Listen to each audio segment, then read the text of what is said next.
signing this guilty plea deal, agreeing to cooperate, and also as part of this deal, implicating Donald Trump. Essentially, he's admitting that he was coordinating with the Trump campaign to organize fake electors in the state of Georgia and elsewhere, get them together so that there could be an effort to overturn the election or stall the certification, the transfer of power of the presidency in Washington, D.C. in January of 2021. Here is what a prosecutor outlined today as all of the things that Ken Chesebro is agreeing that he did after the 2020 election as part of a felony plea deal. The defendant created and distributed false electoral college documents to individuals in Georgia and other states in coordination with Donald John Trump for President, Inc., also known as the Trump campaign. The defendant provided detailed instructions to co-conspirators in Georgia and other states for creating and distributing these false documents. 3, co-conspirator Donald John Trump and John Charles Eastman solicited the director of the Republican National Committee to assist in recruiting persons to serve as fake electors in Georgia as well as in other states. Co-conspirators Rudolph William Louis Giuliani solicited persons to serve as false electors and provided strategic instructions to several co-conspirators concerning the execution of the conspiracy in multiple states.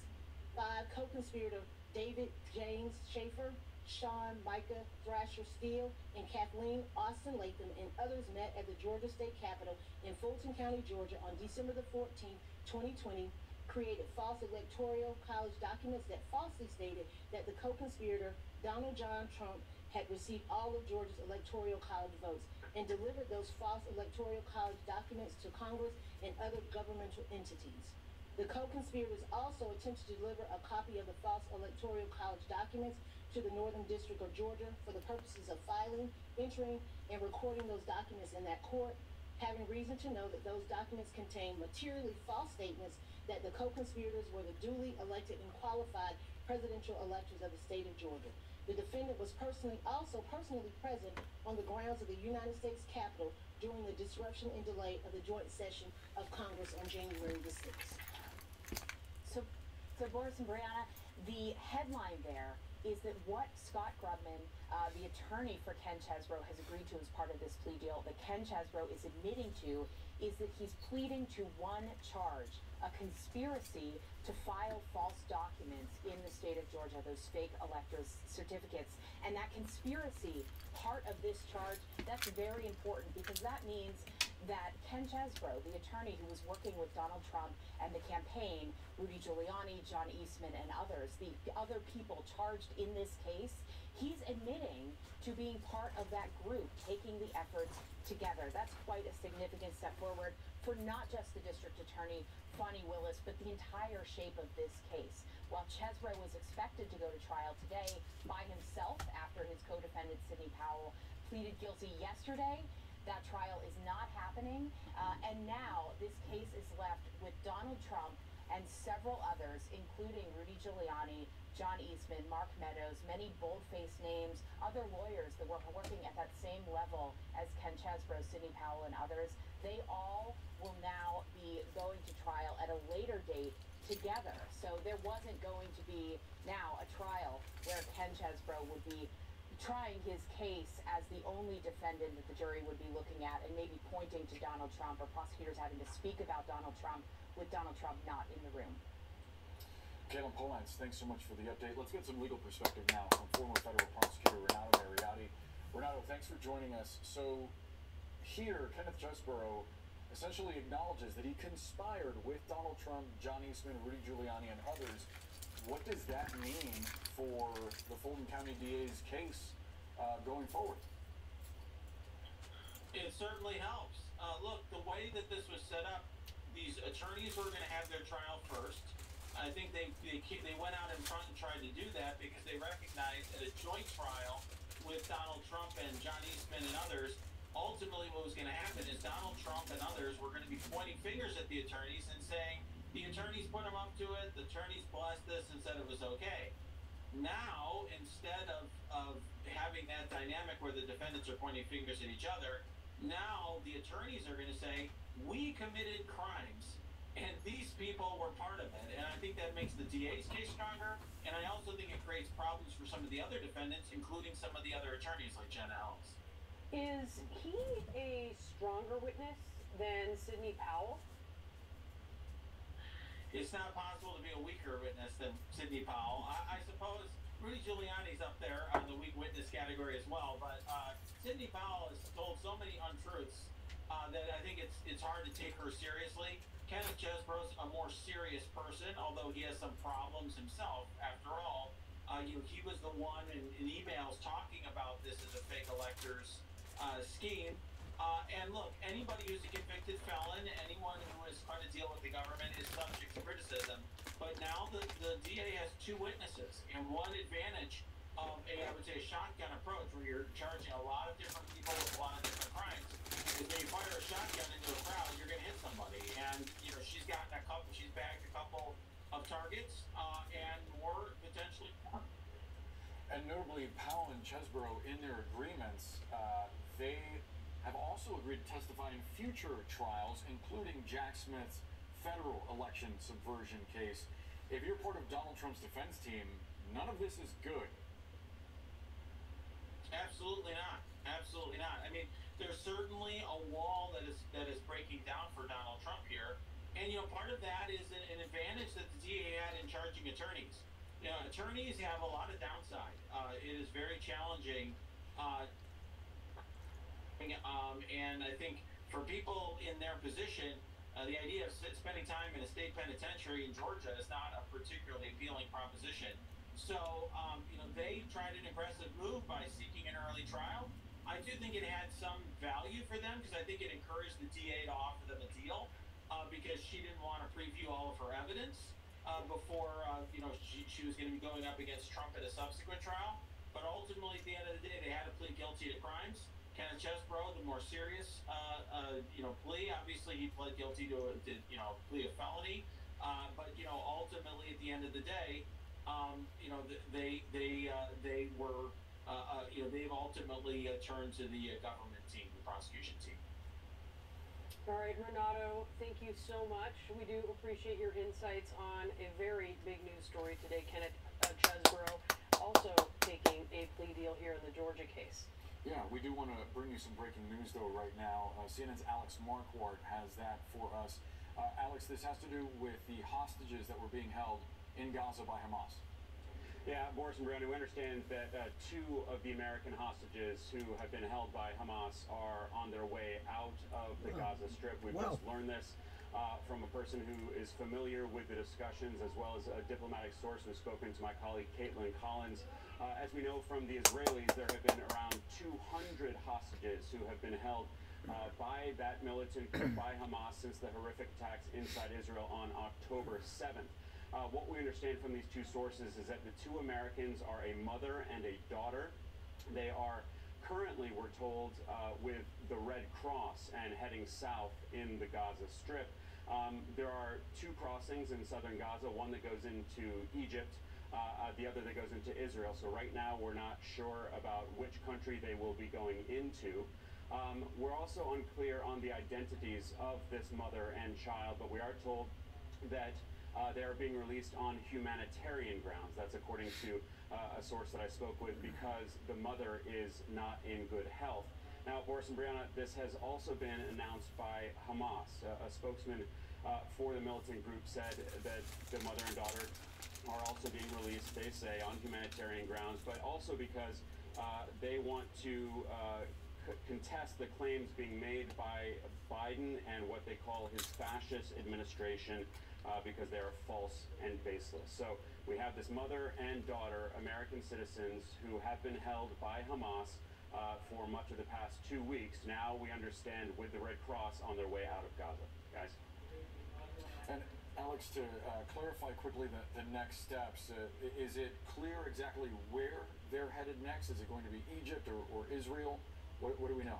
No, there are two crossings, two gates in the southern part of Gaza. One called Kerem Shalom, which is between Gaza and Israel, and the other one, Rafah, which we've been talking about so much because of the question about aid, and that is where the aid would go from Egypt into Gaza. So right now, it is not clear for us. Certainly they were abducted in Israel. We know that. So there is, of course, a good chance that they could be then taken back into Israel. But at the same time, it may just be easier for whatever reason, logistics, operationally, security, to have them go into Egypt. But I think one of the important points is now they're with an independent party. They're with the Red Cross.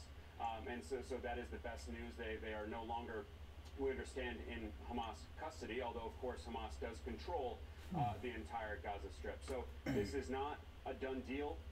Things are still obviously extremely fluid, but here we have both our sources outside of Gaza as well as Hamas themselves saying that these 2 Americans are being released. All right, Alex, I want to bring in Caitlin Collins, who is in Tel Aviv. The 2 of you reported this story out. Caitlin, is there anything, and I don't even know if there's an answer to this at this point, but can we read into anything at this point if they're being released because the mother is in poor health? Could this be an acknowledgement on the part of Hamas that they need to perhaps release people who are not doing well? That they want people who maybe are in good health, that they are going to be using them as pawns as they perhaps later try to utilize them in some kind of prisoner exchange. Can we read into anything at this point?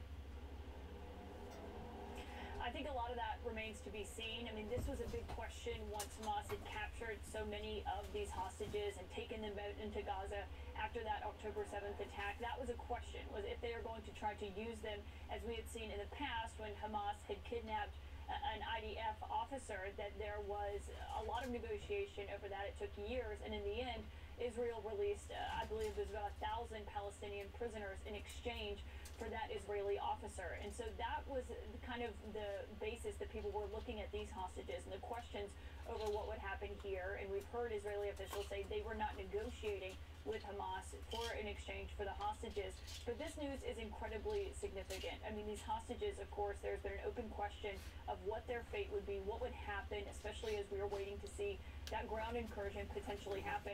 And I can just tell you, we have not heard anything from the Prime Minister's office here in Tel Aviv tonight on the release of these 2 American hostages that Alex and I have reporting on. They have not confirmed it. We are waiting to see what they say about this. We also have not heard from the White House on this front either. But I just want to tell you, this is something that is still every single day here in Tel Aviv, everywhere in Israel, this is something that everyone's talking about. Of course, Shabbat happens on Friday evenings. This is when everyone, their family, their friends get together and have a dinner in the Jewish faith. And earlier we went to this ceremony for all of these families of these hostages, and they had this incredibly long dining table set up with a seat for every person who is believed to have been taken hostage by Hamas and therefore will not be with their families for Shabbat dinner. And it was an incredibly emotional moment. And so just this news in and of itself that 2 of them have been released, that they are alive, it is something that is going to be hopeful to these families who are waiting for any piece, any scrap of information about their loved ones. And so, of course, the question remains, what happens to the other hostages? What does that look like going forward? I think there are still so many questions for these 2 American hostages that are being released, including where they are going to be released into, whether that's Egypt, whether that's here into Israel. Those are still big questions, and we're still waiting for details over what that looks like, and also, Brianna, as you mentioned, what it could mean for the others and how Hamas plans to use them. One other thing I will say that we talked about last night, and this was in an interview with the New York Times, Hamas leader said that they are not even in control over all the hostages, that there are other terrorist groups, obviously, in Gaza, and they did not have full control over them. Obviously, something that would complicate getting the release of these other hostages.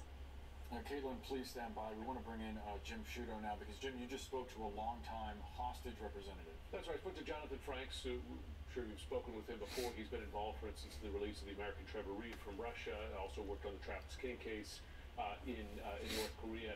And I asked him what in his experience, a release like this might indicate. He said, given the number of hostages that Hamas is holding, to release 2 could be an attempt just to relieve the pressure somewhat. I mean, you're in the midst of a quite aggressive, devastating Israeli air campaign, threat of a ground offensive, demands for humanitarian supplies.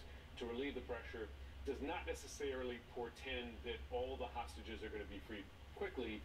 He makes the point, and Caitlin made this point as well, that in previous hostage exchanges with Hamas, they've demanded a great deal in return, particularly when it involves a soldier. For instance, Gilad Shalit, 1,000 Palestinian prisoners were released. So it may be, as you look at this, that you have different kinds of hostages. Here's a mother and daughter, apparently the mother in ill health. They can make the case that this is more of a humanitarian case. For soldiers, they might deal differently. For men of military age, they might deal differently as well. But again, Hamas is a group that takes hostages. Hamas is a group that kills civilians. We don't need more evidence of that.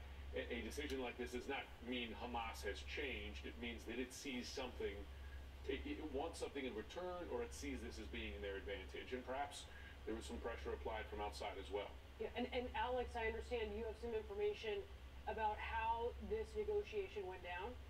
Well, Jim's absolutely right in terms of the pressure being applied from outside. Hamas is considered a terrorist organization, of course, by not just Israel, but the United States as well. And that means that those two countries don't have direct dialogue with Hamas. So in this situation, and this has been the case for much of the past 2 weeks since these 200 or so people were taken, is that it was primarily Qatar that was engaging with Hamas. They're the main conduit for Israel and the U.S. to talk to that militant group. Qatar has several Hamas leaders who live in their capital in Doha. So this really has been the portfolio that the U.S. has asked Qatar to undertake. When Secretary Antony Blinken was crisscrossing the region, going to all these different Middle Eastern countries, he very quickly went to Qatar, and that was because they have this direct line into Hamas. And so here this is, both according to the sources that we have spoken with, but also Hamas themselves, the result of this negotiation between Hamas and Qatar. But no doubt the presence of these still around 200 hostages who will still be in the custody of Hamas and other groups, we understand, or subgroups all across the Gaza Strip, that is going to wildly complicate the efforts of the Israeli military, who of course we believe are going to go into Gaza on the ground any day now. We've been talking about this sprawling network of tunnels throughout the Gaza Strip. We understand that the hostages may be in those tunnels, maybe in the bunkers. And so, 2 U.S. hostages, a mother and a daughter, being released by Hamas. So it's a bit complicated, as you just heard.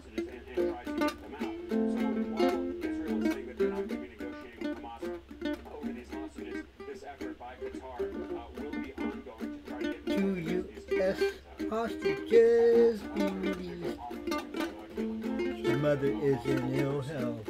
Saying that these hostages were being held by different groups. It's also difficult to get a read on just how many hostages there are, not only because of that, but according to this spokesperson, because of continued bombing in Gaza. So does Israeli intelligence, does U.S. intelligence have an actual number? Do they know how many hostages there are still that are still being held captive, and how many Americans specifically? Well, unlike with the death toll that we have sadly seen grow over the course of the past 2 weeks, the number of hostages has fluctuated. That too has grown, and essentially, Boris and Brianna, this is a process of deduction. The Israelis and other countries who have citizens who have been missing, they have been able to figure out who has been killed, who has surfaced, thankfully, and then who are still missing. And so they have been able to narrow that number down, but haven't put a specific point on it. It is hovering, we understand, around 200. We should also make the point that not only are these hostages, we believe, spread out between Hamas, Palestinian Islamic Jihad, which is another Iranian-backed allied group, but different groups within Hamas is the belief. So that makes things extremely complicated. On the humanitarian front, and this humanitarian excuse or reason that Hamas is giving for releasing these two Americans, keep in mind, guys, that it is extremely difficult for militant groups, for anyone really, to have 200 prisoners. You have to keep them safe. If you plan to use them as leverage, you need to keep them fed. It is a big lift. So if indeed this American mother is not doing well, it is certainly a burden for Hamas and perhaps in their interest to allow these 2 Americans to leave and to hand them back over.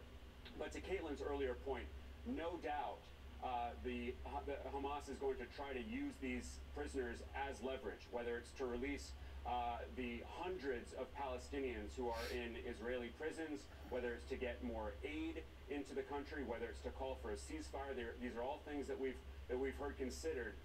Certainly, Hamas is going to try to use them to their benefit. Yeah, and Jim, I mean, if the mother is reportedly here in poor health, let's just consider the state of hospitals right now in Gaza, the state of medical care. It is awful. Well, even the worst hostage takers, and let's put Hamas into that category, see the risks of having an American die on their hands, particularly if it's not, say, from a strike, right? You know, given the hostages are distributed around Gaza right now, but dies in their hands in ill health. So they would see the benefit again to them, and let's look at it through that prism of releasing them because they just have less value, right? And we've seen some precedent for that, for instance, in Iran, when Americans held in Iran had health issues, it made it more likely for them to be released, oftentimes still for something in return, but that Iran knew they didn't want to have an American dying on their hands because they might face bigger consequences. So it's not getting to their morality or their sense of altruism for that hostage, but more a calculation that, wait a second, we may pay a heavy price for this if this American mother dies in our hands.